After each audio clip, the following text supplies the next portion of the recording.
राधे राधे प्यारे बच्चों, मैं आशुतोष राय, डायरेक्टर ऑफ आर की क्लासेस। आज लेके आया हूं एप्लीकेशन ऑफ डेरिवेटिव का बहुत मस्त सा सवाल। और एप्लीकेशन ऑफ डेरिवेटिव में जेई मेंस में बहुत सारे क्वेश्चन पूछे जाते हैं, क्योंकि अभी आपने इससे पहले मेथड ऑफ डिफरेंशिएशन अपनी सीरीज में मैंने पढ़ाया, आपको उसके कुछ क्वेश्चन के कॉन्सेप्ट बताए। तो मेथड ऑफ डिफरेंशिएशन पढ़ने के बाद इसी का एप्लीकेशन है, और उसके भी 4 एप्लीकेशन अलग अलग करके इस एप्लीकेशन ऑफ डेरिवेटिव चैप्टर्स में आते हैं। अगर मैं पहले एप्लीकेशन की बात करूं तो पहला एप्लीकेशन क्या कहता है? Rate of change of quantities. अब आप सोचो कि rate of change of quantities आपकी एनसीईआरटी की पहली एक्सरसाइज है एप्लीकेशन ऑफ डेरिवेटिव की। तो होता क्या है कि लोग इसको बच्चा जो है छोड़ता है, उसके वो टफ टॉपिक को पकड़ता है जो एप्लीकेशन ऑफ डेरिवेटिव में, जैसे इंक्रीजिंग डिक्रीजिंग मोनोटोनिसिटी वाले सवाल। वो तो इंपॉर्टेंट है ही, लेकिन ये कुछ ऐसे ऐसे सवाल है जो आपसे लग जाएंगे।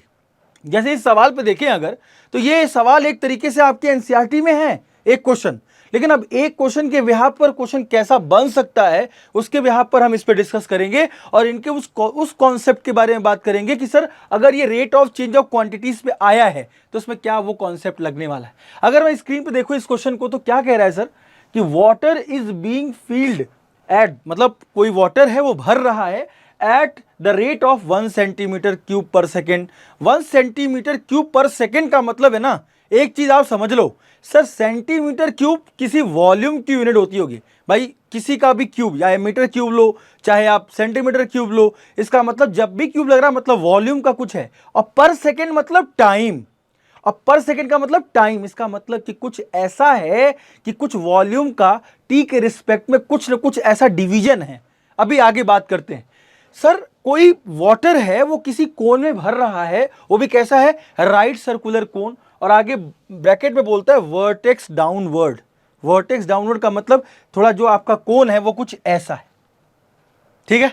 अब ये कोन कुछ ऐसा है और उसमें कहता है सर कि इसमें पानी भरा जा रहा है, और कह रहा है कि जिसकी हाइट कितनी है, जिस कोन के जो भी आप कोन में पानी भर रहे हैं उसका जो हाइट है वो कितना है? 35 सेंटीमीटर। और कहता है कि सर डायमीटर कितना है?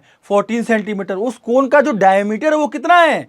14 सेंटीमीटर। तो कहता है sir when the height of the water level, जो पानी आप भर रहे हैं कोन में, उसका अगर हाइट ऑफ वाटर लेवल अगर हम उसको 10 सेंटीमीटर तक लेके जाएं, तो कहता है क्या कि the rate in centimetre square पर सेकेंड। मतलब पूछ आपसे क्या रहा है?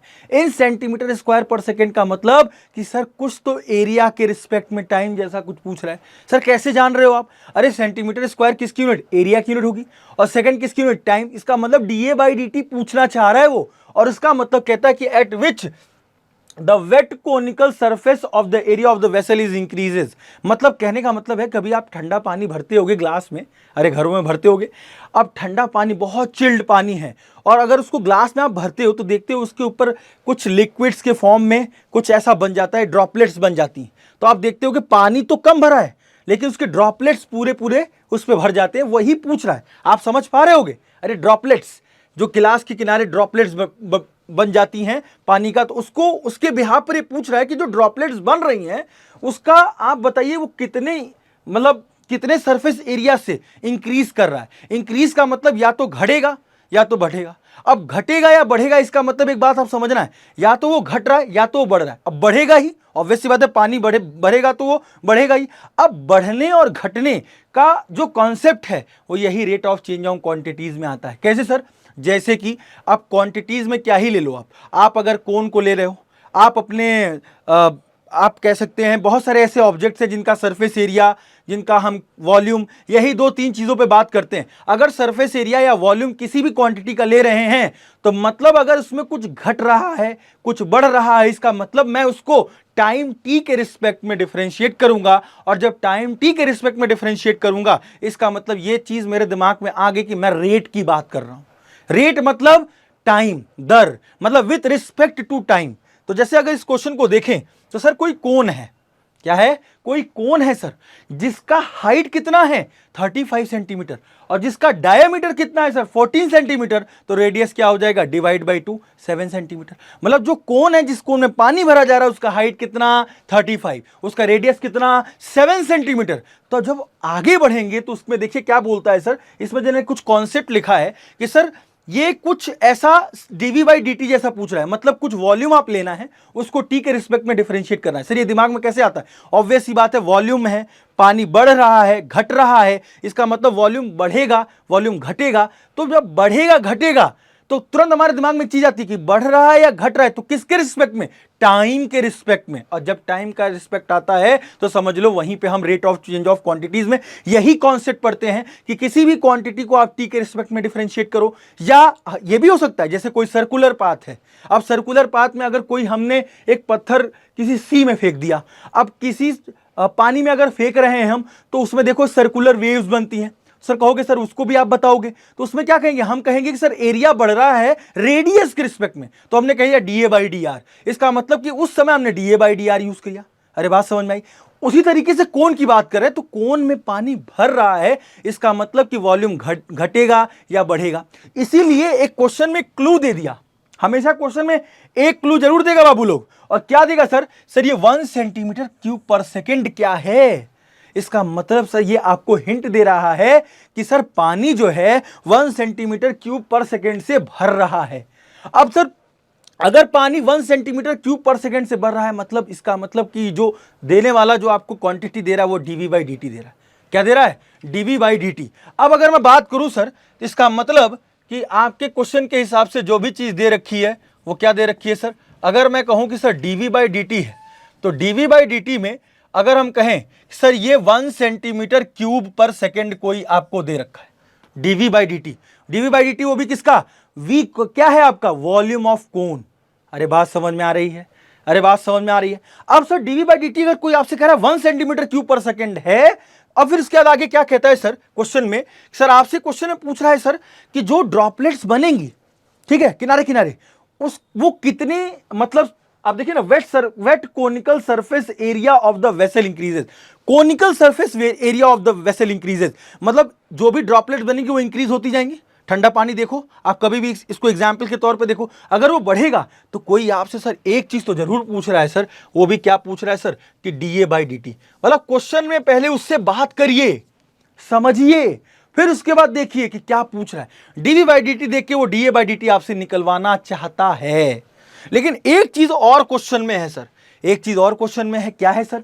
अगर इसमें देखें सर, ये कुछ दिया है कि sir height of water level 10 centimetre, मतलब जो जितना पानी भरा है उसका वाटर लेवल क्या है सर? उसका वाटर लेवल, जितना पानी भरा है उसका वाटर लेवल 10 सेंटीमीटर है, जो कि मैंने फिगर में बनाया है। अरे है। अब सर उसका वाटर लेवल अगर 10 सेंटीमीटर है और हाइट, ये जो h माना है और r माना है वो एक इंस्टेंट का माना है कि जब कोन का जो ड्रॉपलेट्स बनेगा या बढ़ रहा होगा, जब ड्रॉपलेट्स जो उसके किनारे किनारे जब ठंडा पानी आप भरते हो तो उस समय जो ड्रॉपलेट्स बढ़ रही होगी उस समय हाइट h मान लेता हूं और रेडियस r। इसका मतलब कि जो भी वो ड्रॉपलेट्स बनेंगी वो इसी कोन का ही तो अंश होगा। अरे ऑब्वियस सी बात है, कौन से ही होगा। उस समय, उस इंस्टेंट पे मैं मानता हूं कि सर वॉल्यूम ऑफ कोन, जो भी आपका रेडियस ऑफ कोन होगा वो r, और हाइट ऑफ कोन को अगर हम h मान लें तो कैसे इस क्वेश्चन का प्रोसीडिंग करेंगे। अरे बात समझ में आई? तो आपको ये चीज तो समझ में आ गई कि डीवी बाई डी टी देकर डीए बाई डी टी पूछना चाह रहा है। अरे बात समझ में आई? अब sir dV by d t देखकर डीए बाई डी टी तक के प्रोसेस पे पहुंचने के लिए सबसे पहला काम क्या होगा सर? ये तो आपको समझ में आ गया होगा। तो सबसे पहला काम, मैं अगर let R be the radius, बहुत बहुत ध्यान से देखिएगा, R be the radius of cone मान लूं, और ध्यान दीजिएगा H be the height of cone मान लूं, H be height of cone. अगर मैंने h हाइट मान लिया और r रेडियस मान लिया, अब कहानी देखिए क्या होगा। अब कहानी ये होगी सर कि अगर मैं वॉल्यूम ऑफ कोन लूं, तो भैया देखो कई लोगों को ना वॉल्यूम ऑफ कोन भी नहीं याद रहता। तो भाई अब 12th क्लास में हो और ये जेईई मेंस का क्वेश्चन है, ऐसे सीबीएसई में भी क्वेश्चन आते हैं आपके बोर्ड एग्जाम में, तो भाई आपको ये छोटी मोटी चीजें याद रहनी चाहिए, ठीक है। तो अगर कोई वॉल्यूम ऑफ कोन पूछ रहा है आपसे, तो वॉल्यूम ऑफ कोन हमेशा बेटा क्या होगा sir? 1/3 pi R square H, 1/3 pi R square H. अब सर ये वॉल्यूम ऑफ कोन तो आपने लिख दिया सर, लेकिन सर आपने कह तो दिया कि sir volume of cone 1/3 pi R square H है।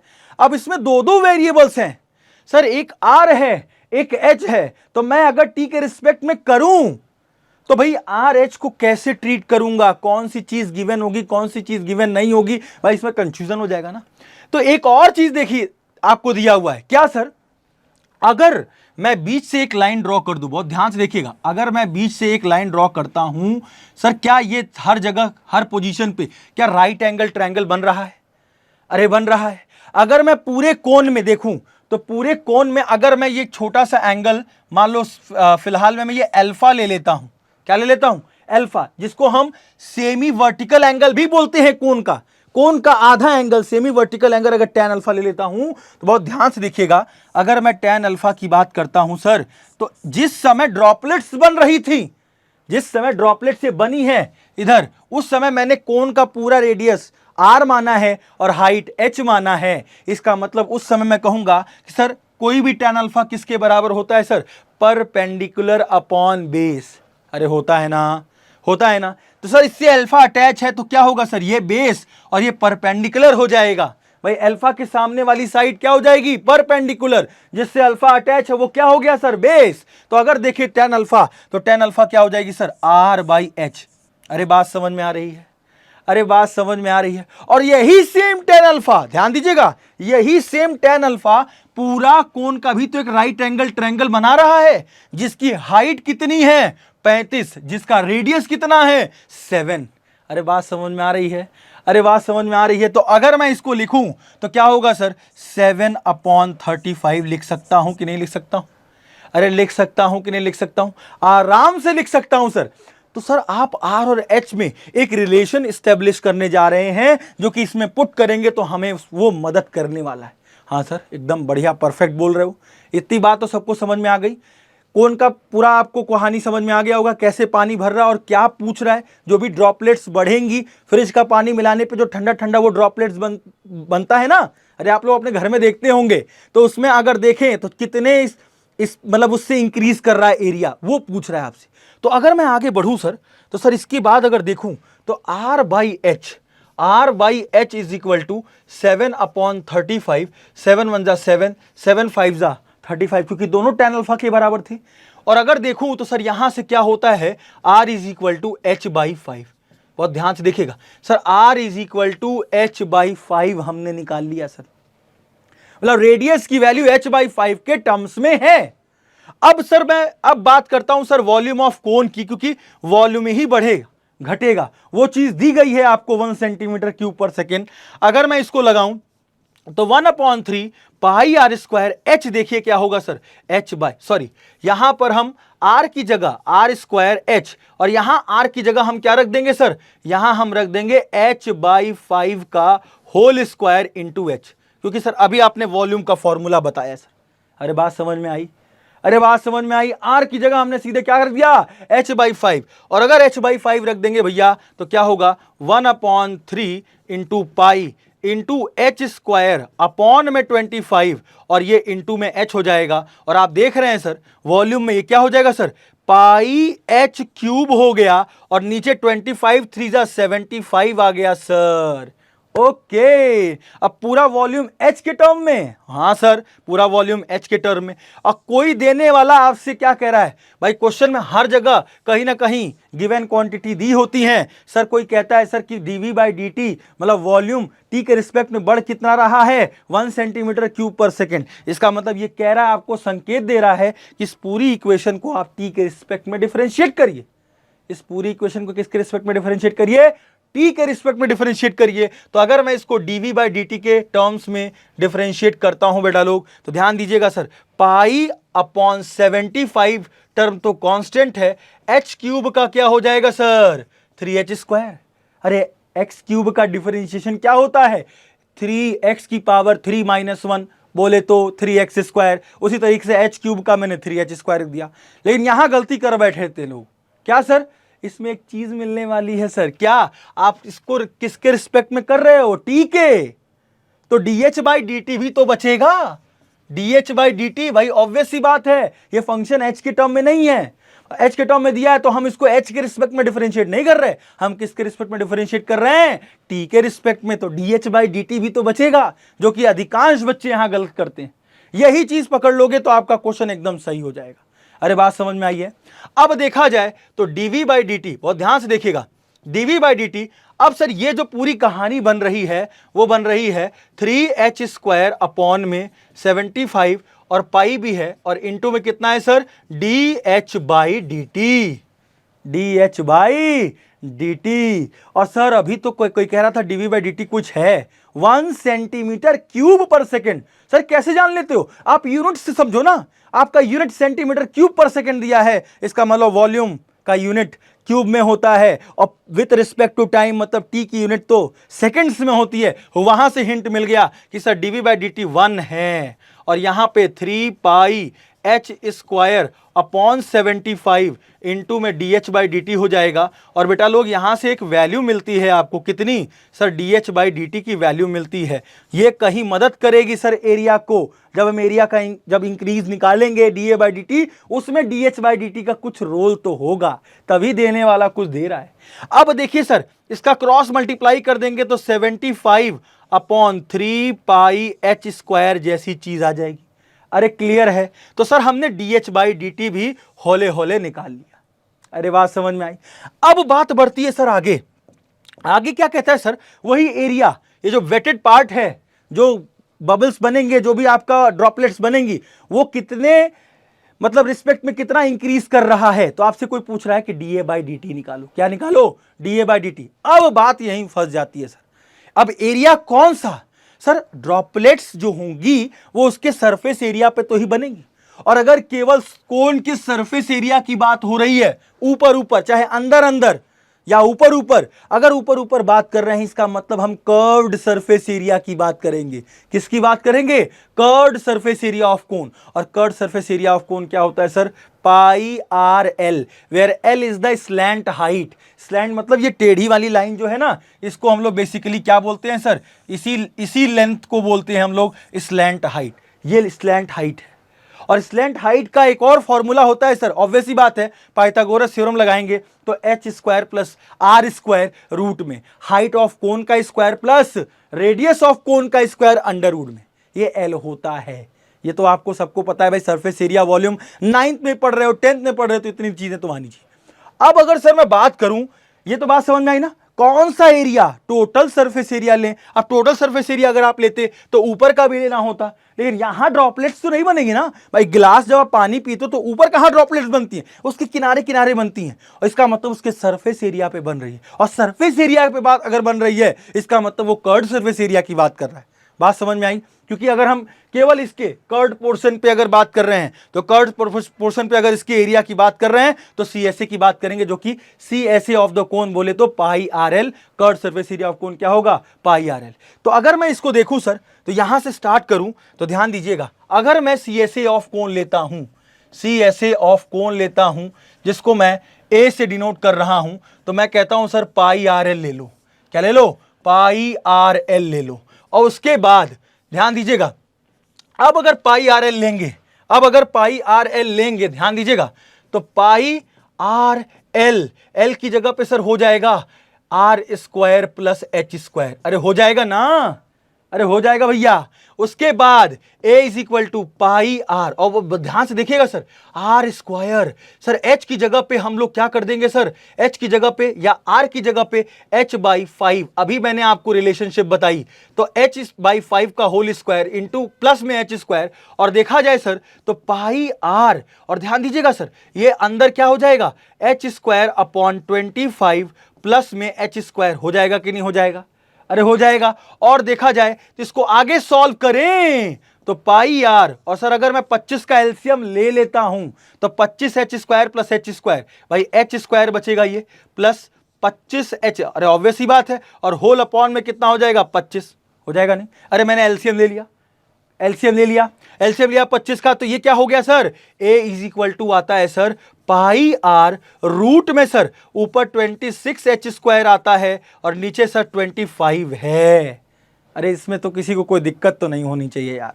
अब देखा जाए सर तो फिर से एरिया अगर हमने लिया तो पाई आर, सर ये रूट में 26 तो नहीं हटेगा क्योंकि स्क्वायर रूट 26 का तो नहीं होता, लेकिन सर एच स्क्वायर से स्क्वायर रूट हटेगा तो एच होगा, और 25 का स्क्वायर रूट होता कितना है, 5, तो सर इसको 5 लिख देंगे। अरे लिख देंगे। अब बात आती है सर, अब मेन है area is equal to pi R, और पाई आर के बाद ध्यान दीजिएगा रूट में 26 लिखा है बेटा लोग, और सर h की जगह पे क्या मैं इस r की जगह पे फिर से मैं h/5 भर दूं तो 5 इंटू 5 हो जाएगा, और इंटू में कितना हो जाएगा सर, h हो जाएगा। अरे हो जाएगा ना, अरे सर हो जाएगा कैसे सर, मैं इस r की जगह पे h/5 फिर से रख दूंगा और h/5 5 से 5 मल्टीप्लाई हो जाएगा।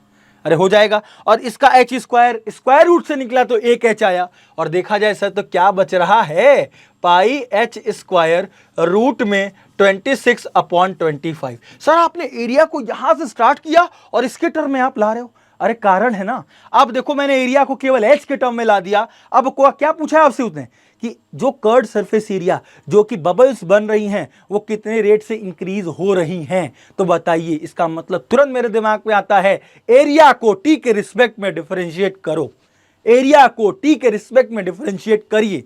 तो अगर एरिया को टी के रिस्पेक्ट में डिफरेंशिएट करेंगे सर तो D A by d T होगा, और देखिए सर पाई बाई 25 ये कांस्टेंट है, और सर रूट 26 भी कांस्टेंट है। तो सर अब देखा जाए एच स्क्वायर का क्या होगा सर, 2h, एच स्क्वायर का क्या हो जाएगा सर, 2h हो जाएगा, और h का क्या हो जाएगा sir, D H by d T, क्या हो जाएगा sir, D H by d t. अब सर यहीं पे तो कहानी खत्म है, D A by d T. Sir यहां पे देखिए, यहां पे अगर मैं पूरे इक्वेशन को सॉल्व करूं तो रूट में 26 तो है ही है सर, और इनटू में 2 पाई, ध्यान दीजिएगा 2 पाई है, बहुत ध्यान से देखिएगा, और h है, अपॉन में 25 है सर। लेकिन सर अभी मुझे ना डी बाई डी टी रखना बाकी है, और sir D by d T आपने निकाला है कितना, 75/3 पाई h स्क्वायर, निकाला है कि नहीं निकाला है। और अगर ये वैल्यू उठा के इसमें पुट कर दें तो ध्यान दीजिएगा कितना है, 75 अपॉन कितना है सर, कितना है 3 पाई h स्क्वायर, 3 पाई h स्क्वायर। अरे देख रहे हैं, और सर यहां पे देखते ही एक h कैंसिल हो गया, पाई से पाई कैंसिल हो गया, ध्यान दीजिएगा आप लोग सब लोग। और सर यहां पर देखा जाए, अब यहां पर सर ये कितना होगा, ये 25, यहां पर देखें तो ये 3, 25 जा कितना हो जाएगा सर भाई, 25 3 जा 75 हो गया, तो यहां से 25 बचा, 25 से 25 कैंसिल हो गया। तो अब देखें सर, तो यहां पे पूरी कहानी कैसे बच रही है, थोड़ा सा यहां पे कुछ गड़बड़ हो रहा है हमारा, 25 यहां पे हो जाएगा 25, और यहां पे हम अगर देखें तो D A by d T आपका बच रहा है पाई एच स्क्वायर रूट में 26 अपॉन इतना, तो ये हो जाएगा सर h। हाँ ठीक ठीक ठीक, एकदम सही है सर, एकदम बढ़िया है सर, ठीक है। अब देखते हैं sir D A by d T, sir क्या बच रहा है सर, 25 से 25 कैंसिल होने के बाद रूट में 26 इंटू में सर ये 2 बचा रह गया है अभी, ध्यान दियो, और सर नीचे कितना है सर, नीचे केवल h बच रिया है, अरे बच रहा है केवल ये बचा सर, क्यों, क्योंकि सर 2 बच रहा है, रूट 26 बच रहा है, और सब कट गया, और क्या बचा सर, केवल h, केवल नीचे बचा h। अब कहानी यही बन जाएगी सर, कैसे कैसे सर, अगर मैं देखूं सर यहां पे क्वेश्चन में पूछा गया कि सर बताइए एरिया इंक्रीज तो हो रहा है जब जब पानी कितने मीटर भरा हो, 10, कितना कितना बोला है, देखो ध्यान से, बोला है सर 10 सेंटीमीटर अगर वाटर का लेवल है, अगर राइज कर रहा है, मतलब वाटर लेवल दो ना, height of the water level 10 centimetre है, तो बताइए एरिया कितने तरह से इंक्रीज करेगी। इसका मतलब ध्यान दीजिएगा क्या होगा सर, यहां पर 2 रूट 26 तो हो जाएगा सर, और यहां पर नीचे आ जाएगा 10, मैं h की जगह क्या रख दूंगा, 10 सेंटीमीटर रख दूंगा सर। अरे बात समझ में आ रही है, और 10 सेंटीमीटर रखते ही सर क्या हो गया, 2 1 जा 2 5 जा 10, और देखा जाए तो जो D A by d T जो हमें निकालना था, D A by d T जब हाइट ऑफ वाटर लेवल जो है अगर 10 सेंटीमीटर है तो सर इसका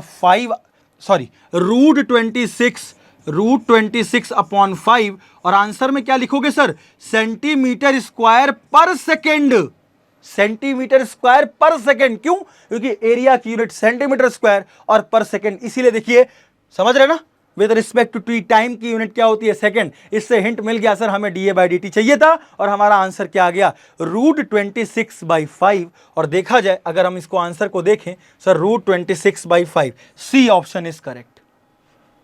समझ पा रहे हैं बात को? मतलब सर जब पानी 10 मीटर भरा हो, 10 सेंटीमीटर भरा होगा, जब height of water level 10 centimetre होगा तो वाटर ड्रॉपलेट ऊपर ही तो बनेंगी, और ऊपर बनेंगी तो कितने रेट से इंक्रीज करके बनेंगी, वही हमसे पूछा था। और वो जो है हमारा जो आंसर है वो रूट में 26/5 सेंटीमीटर स्क्वायर पर सेकेंड।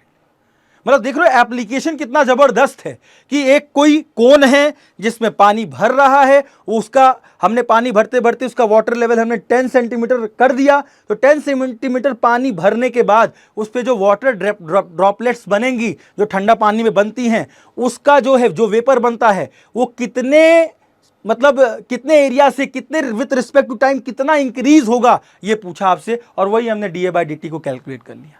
तो इसमें किसी क्वेश्चन में किसी को कोई तकलीफ नहीं आएगी। और ये क्वेश्चन आपका मेंस में आया हुआ है, ये क्वेश्चन आपका मेंस 2022 में आया हुआ है, और ऐसा क्वेश्चन आपके rate of change of quantity से पूछा था।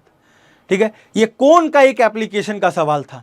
इसी पर एक और सवाल देखते हैं, थोड़ा सा चेंज किया गया है। अगर देखें तो सर देखिए इसमें क्या है, इसी पर एक और सवाल है बेटा लोग, क्या है सर, बिल्कुल यही क्वेश्चन देखिएगा। ये आपका क्वेश्चन थोड़ा कट रहा है, 2020 में आया हुआ क्वेश्चन है। आप सोचो, मतलब आपके मेंस वाले जेईई मेंस वाले एग्जाम वाले 2020 का, फिर रिपीटिशन 2022 का, और ऐसा ही एक क्वेश्चन और 2022 में आया हुआ है।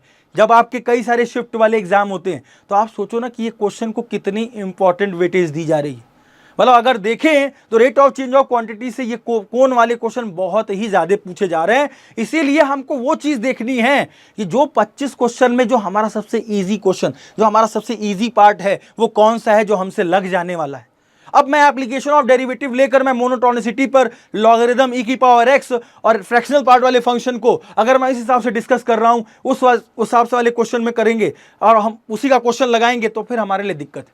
क्योंकि मैथ्स में ईगोइस्टिक नहीं बनना है, ईगो लेके नहीं चलना है। हमें यह सोचना है कि हमारे लिए ईगो से हटकर वो आसान सवाल कौन सा है जो हम लगाएं और हमारा सिलेक्शन हो।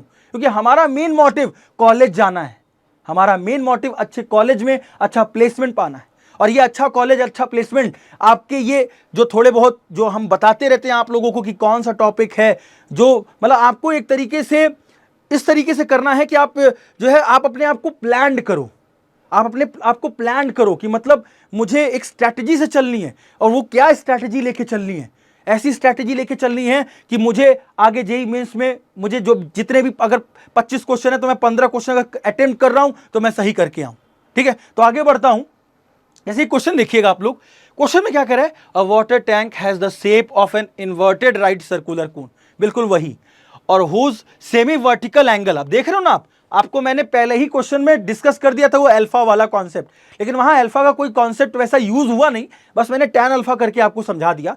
लेकिन यहां पे देख रहे हो टैन इनवर्स में 1/2 दिया हुआ है, कितना दिया हुआ है, टैन इनवर्स में 1/2 हाफ।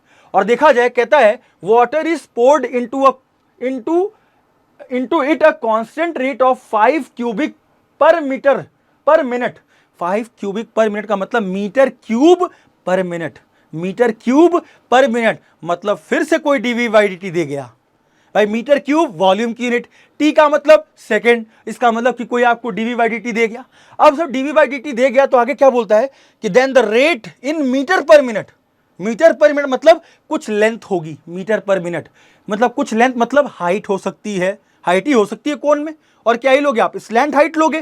तो अब सर इसमें पूछ रहा है eight which the level of water is rising at the instant, एक क्षणिक में जब लेवल ऑफ वाटर इंक्रीज होगा, उसको बताइए कि कितना लेवल ऑफ वाटर इंक्रीज होगा जब पानी की जो गहराई, then the depth of the water of the tank is 10 metre, मतलब कि जो वाटर ऑफ टैंक होगा, जो भी आपका टैंक है उसमें जो उसका जो हाइट होगा वो कितना होगा, 10 मीटर होगा। तो बताइए कि हाइट कितने हिसाब से इंक्रीज करेगी। अरे बात समझ में आ रही है, अरे बात समझ में आ रही है। अगर मैं इस क्वेश्चन को देखूं सर, यहां पर कुछ ऐसा ही है कि सर कोनिकल वेसल है, ठीक है, कोनिकल वेसल है, उसमें पानी भर रहा है, पानी भर रहा है, तो बताइए कि कितने रेट से पानी जाएगा। मतलब जो पूछने वाला पूछ रहा है वो क्या पूछ रहा है सर कि dH/dt बताओ, समझ रहे हो ना, देखो ध्यान से यहां पर जो ये जो बोला है ना, when the depth of the water in the tank is 10 metre, अगर जो भी आप टैंक से पानी भर रहे हो कोनिकल वेसल में, अगर उसका हाइट कितना है 10 मीटर है, उससे पानी अगर कोनिकल वेसल में आ रहा है तो बताइए कि जब इसका जो dv बाई dt अगर 5 क्यूबिक मीटर मतलब मीटर क्यूब पर मिनट है, मतलब अगर जिसका पानी वॉल्यूम के रिस्पेक्ट में, टाइम के रिस्पेक्ट में अगर 5 मीटर क्यूब पर मिनट बढ़ रहा है, तो बताइए कि सर इसका हाइट, समझ रहे ना, इसका हाइट कितने रेट से बढ़ेगा। ऑब्वियस सी बात है भाई, किसी आपके पास कोई टैंक है, उससे आपको कोनिकल वेसल में पानी भरना है, और जिसकी कोनिकल टैंक की हाइट कितनी दे रखी है 10 मीटर, तो कह रहा है अगर पानी कोनिकल वेसल में आ रहा है तो बताइए कि कितनी रेट से पानी भरेगा। ऑब्वियस सी बात है, पानी ऐसे ही भरेगा, ऑब्वियस सी बात है, देखिए ना, पानी ऐसे ही भरता जाएगा भरता जाएगा भरता जाएगा। तो बताइए डीएच बाई डी क्या होगा, बताइए डीएच बाई डी क्या होगा। बिल्कुल वही क्वेश्चन है, वहां पे आपको पूछा था कि कितने हिसाब से पानी में जो ड्रॉपलेट्स बनेंगे वो कितने एरिया से इंक्रीज करेंगे, तो वहां हमारा कर्व सरफेस एरिया है, वहां पे यूनिट भी सेंटीमीटर स्क्वायर पर सेकंड करके दी थी, यहां मीटर पर मिनट दी है। तो आप तुरंत हिंट लगाया करो ना क्वेश्चन में, जब भी ऑप्शन देखो तो ये जरूर देखो सर मीटर पर मिनट में आंसर लाना है, मतलब ऊपर कुछ तो लेंथ है, और लेंथ में आपके दिमाग चल गया कि सर डीएच बाई डी पूछ रहा है कोई, डीएच बाई डी हाइट के रिस्पेक्ट में टाइम। अब अगर देखें सर तो ध्यान दीजिएगा क्या होगा सर, देने वाले ने क्या दे रखा है कि सर ये अल्फा। तो सबसे पहले अगर क्वेश्चन में हम देखें तो सबसे पहले क्वेश्चन की स्टार्टिंग हम कैसे करेंगे सर, क्वेश्चन में अल्फा जो है वो कितना है समझिएगा, क्वेश्चन में अल्फा जो दिया है वो दिया है tan इनवर्स में 1/2 दिया है, अरे दिया है। अब देखो ध्यान से, अब क्वेश्चन में अगर हम कहें कि sir let H be height of cone, अगर हम H be height of cone मान लें, बहुत ध्यान से देखिएगा, और R be radius of cone, अगर हम रेडियस ऑफ कोन आर मान लें, बहुत ध्यान से देखिएगा, बहुत ध्यान से देखिएगा, तो बात हम छेड़ेंगे वॉल्यूम से, ऑब्वियस ही बात है। लेकिन सर ये जो अल्फा दिया है ना, इस अल्फा से क्या अपन लोग tan अल्फा लिख सकते हैं क्या? भाई tan इधर चला जाएगा, और tan अल्फा, क्योंकि अल्फा हमारा क्या है, अल्फा हमारा क्या है भाई, देखो आगे क्वेश्चन में अल्फा के बारे में बोला गया है, सेमी वर्टिकल एंगल, आधा एंगल, और सेमी वर्टिकल एंगल का मतलब जो हम यहां कह रहे हैं वो यही अल्फा है, ये अल्फा ही हमारा सेमी वर्टिकल एंगल। अरे बात समझ में आ रहा है। और अभी मैंने वहाँ tan अल्फा के हिसाब से परपेंडिकुलर अपॉन बेस एक राइट एंगल ट्रायंगल बना था। तो अगर सर देखें तो tan अल्फा अगर आप 1/2 कह रहे हो सर, इससे एक चीज़ और कह सकते हो सर, ये tan अल्फा ना r/h के बराबर होगा। अभी आपने इससे पहले वाले क्वेश्चन में किया, कैसे सर, ऑब्वियस सी बात है, क्या ये राइट एंगल ट्रायंगल बना, और देखा जाए तो ये अगर ये हाइट है और अल्फा जिससे अटैच है वो क्या हो गया, बेस, क्या हो गया, बेस, और इसके सामने वाली साइड क्या हो गई, परपेंडिकुलर, और tan अल्फा क्या होता है सर, परपेंडिकुलर अपॉन बेस, क्या होता है, परपेंडिकुलर अपॉन बेस। तो परपेंडिकुलर आपका r हो गया, क्योंकि अल्फा के सामने वाली साइड, कोई जो भी हम ट्रायंगल में, अगर राइट एंगल ट्रायंगल में अल्फा के सामने वाली साइड अगर कोई भी एंगल लेते हैं उसके सामने वाली साइड हमेशा परपेंडिकुलर होती है, और जिससे अल्फा अटैच होता है वो क्या होता है सर, बेस। इसी में कंफ्यूज रहते हैं सर, परपेंडिकुलर बेस क्या लूं, तो ये सब छोटी छोटी बातें जो आपको बेसिक से लेके चलनी है। तो सर अगर मैं देखूं तो r/h को मैंने ये लिख लिया, अरे बात समझ में आई। तो देखा जाए तो मैंने यहां से कह दिया सर, यहां से मैंने कह दिया कि सर r जो है ना वो h/2 के बराबर होगा। ये कहीं ना कहीं यूज होने वाला है, ये कहीं ना कहीं अभी यूज होने वाला है। अब देखिए सर, तो अगर मैं वॉल्यूम ऑफ कोन लूं, तो वॉल्यूम ऑफ कोन अगर हम लेते हैं, वॉल्यूम ऑफ कोन, तो वॉल्यूम ऑफ कोन क्यों ले रहे हो सर, कहाँ इससे शुरुआत कर रहे हो सर, इससे शुरुआत होने का कारण है ना बबुआ, dv/dt दे रखा है क्वेश्चन में, dv/dt दे रखा है sir, metre cube per minute करके दे रखा है। इससे हिंट मिलता है सर कि अगर मैं वॉल्यूम लेता हूं, अगर ऑब्वियस सी बात है, अगर आप पानी कितने रेट से बढ़ रहा है ये आपको अगर निकालना भी है तो पहले इसके वॉल्यूम को कैलकुलेट करो, ठीक है। अब वॉल्यूम अगर देखा जाए तो वॉल्यूम में 1/3 पाई r²h, अभी मैंने बताया कि भाई वॉल्यूम ऑफ कोन यही होता है, ठीक है। अब वॉल्यूम ऑफ कोन में ध्यान दीजिएगा सर, 1/3 पाई r, अभी मैंने कहा सर r का कुछ तो यूज हो जाएगा सर, और मैं r की जगह पे h/2 का होल स्क्वायर रख दूंगा और मेरा काम हो जाएगा सर। क्यों सर, क्यों ऐसा क्यों करते हो r को h के टर्म में सर? आप सोचो जब इसको आप t के रिस्पेक्ट में करोगे, वॉल्यूम को, किसी भी कोन के वॉल्यूम को t के रिस्पेक्ट में डिफरेंशिएट करोगे तो r और h दोनों वेरिएबल है, तो आप कंफ्यूज हो जाओगे कि भाई किस में, अगर प्रोडक्ट रूल भी लगाता हूं तो r h दोनों वेरिएबल हैं तो बहुत कंफ्यूजन होती है। इसीलिए एक वेरिएबल में कन्वर्ट करिए। अच्छा, अब एक अगर मैंने एक वेरिएबल में कन्वर्ट कर लिया तो ध्यान दीजिए क्या बचा सर, यहाँ ये 2 to the 4 ये हो जाएगा सर 1/3, यहाँ पाई भी है, पाई/12, ध्यान दीजिएगा, ये 2 का स्क्वायर 4, 4 3 12, और सर ये हो गया h3, ये क्या हो गया सर, h² इंटू h क्या हो गया सर, h3 हो गया। अब सर इतना होने के बाद अब समझिए, ये मैंने वॉल्यूम निकाल ली, अब ये वॉल्यूम निकालने के बाद सर इसी से मैं अब dv/dt भी निकाल लेता हूं, और dv/dt निकालूंगा सर तो π/12 तो बाहर, बहुत ध्यान से देखिएगा, π/12 तो बाहर, h³ का डिफरेंशिएशन 3h², क्या होता है सर 3h², और h का क्या हो जाएगा सर, h का हो जाएगा dh/dt। ऑब्वियस सी बात है, जो गलती पिछली बार कर रहे थे इस बार भी नहीं करना है, h का dh/dt बचेगा, h का dh/dt जरूर बचेगा, याद रखना। क्यों? क्योंकि आप वॉल्यूम को t के रिस्पेक्ट में कर रहे हो और फंक्शन किसके रिस्पेक्ट में दिया है, केवल पूरा h के टर्म में दे रखा है। अगर आप h के टर्म में h के रिस्पेक्ट में करते तब ये dh/dt ना बचता, लेकिन आप पूरा वॉल्यूम का फंक्शन h के टर्म में है, आप कर रहे हो t के टर्म में, तो इसका dh/dt बचेगा। इस पे जोड़ इससे डाल रहा हूं कि यही बच्चों का गलत होता है। बात समझ में आ रही है? अब सर अगर मैं यहां देखता हूं कि सर ये चीज हमारे पास आ रही है, तो अब सर dh/dt और dv/dt, और dv/dt आपको कुछ दिया है क्वेश्चन में, कितना, ये देखिए ना, 5 cubic per metre, 5 cubic metre per minute, मतलब 5 मीटर क्यूब पर मिनट। अरे बात समझ में आ रही है? और देखा जाए तो सर अगर मैं यहाँ पे 5 रख दूं, अगर मैं यहाँ 5 रख दूं तो π/12, बहुत ध्यान से देखिएगा, इंटू में 3h² इंटू में dh/dt हो जाएगा कि नहीं हो जाएगा? अरे हो जाएगा कि नहीं हो जाएगा? बहुत आराम से हो जाएगा सर। और अगर देखा जाए तो इसको इससे मैं काट दूं, 3 4 जा 12, और 4 का क्रॉस मल्टीप्लाई कर दूं, तो 4 का क्रॉस मल्टीप्लाई करने के बाद क्या होगा सर, 5 4 जा 20, और देखा जाए तो dh/dt क्या होने वाला है सर, dh/dt। बहुत ध्यान से देखिएगा सर, यहाँ पे पाई है और ये 5 4 जा 20, ध्यान दीजिएगा 20 हो जाएगा, और ये देखिएगा ध्यान से, ये 5 4 जा 20 और पाई चला गया नीचे की तरफ, तो क्या हो जाएगा सर, 20/π हो जाएगा सर, 20/π हो जाएगा। और साथ में सर एक और चीज मिल जाएगी आपको, सर क्या मिलेगी सर, πh² मिलेगी, नीचे क्या मिलेगी सर, πh²। अरे बात समझ में आ रही है? ये थोड़ा मैं दूसरी स्क्रीन पे है तो आप कंफ्यूज मत होइएगा, 4 5 जा 20 और h² पाई नीचे लेके चले आए, तो ये πh² क्रॉस मल्टीप्लाई होके नीचे आ गया, और 4 का क्रॉस मल्टीप्लाई हो किया तो 5 4 जा 20, और वो किसके बराबर हो गया सर, dh/dt के बराबर।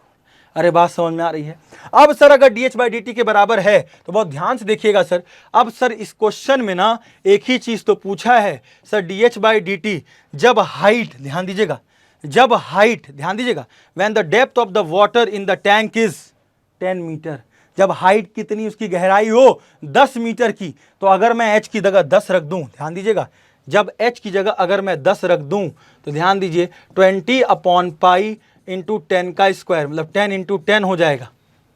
और देखा जाए तो एक जीरो से एक जीरो कैंसिल, और 10 2 1 जा 2 2 5 जा 10 हो गया, तो देखा जाए तो 1/5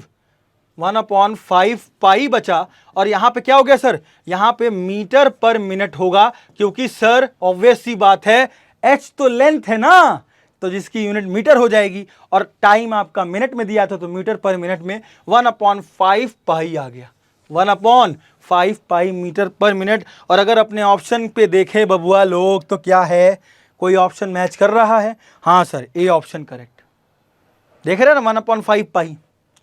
तो ये क्वेश्चन इस तरह के आपके ओनली 1 ऑप्शन करेक्ट में जेईई मेंस में पूछे गए। तो इस तरह से आपको समझना है कि वॉल्यूम ऑफ कोन पे सवाल कैसे, और कैसे रेट ऑफ, भाई ये पहला पोर्शन है, पहला एप्लीकेशन ऑफ डेरिवेटिव का, जिसमें rate of change of quantity से सवाल पूछे जाते हैं। ठीक है, तो ऐसे ही क्वेश्चन आपको मैं एप्लीकेशन ऑफ डेरिवेटिव 2 में लाऊंगा, 3 में लाऊंगा, जितने भी एप्लीकेशन होंगे वो मैं मैक्सिमम टू मैक्सिमम आपको ये कवर करना चाहूंगा कि आप सारा कॉन्सेप्ट आपको मैक्सिमम टू मैक्सिमम क्वेश्चन में समझा ले जाऊं। बस आप मेहनत करिए, आप प्रैक्टिस करिए, क्योंकि पूरा खेल प्रैक्टिस का है। जितनी प्रैक्टिस करोगे उतना समझ में आएगा कि मैं सर किसको पहले वॉल्यूम को लूं, फिर हाइट को लूं, किसको लूं। ये सब क्वेश्चन को पढ़ने के बाद आता है बेटा, पढ़ने के बाद, उसका प्रैक्टिस करने के बाद, इसलिए प्रैक्टिस खूब करते रहिए। तो अंततः ठीक है, अपने सपनों को दें उड़ान आर के क्लासेस के साथ। राधे राधे प्यारे बच्चों, अगले वीडियो में मिलते हैं।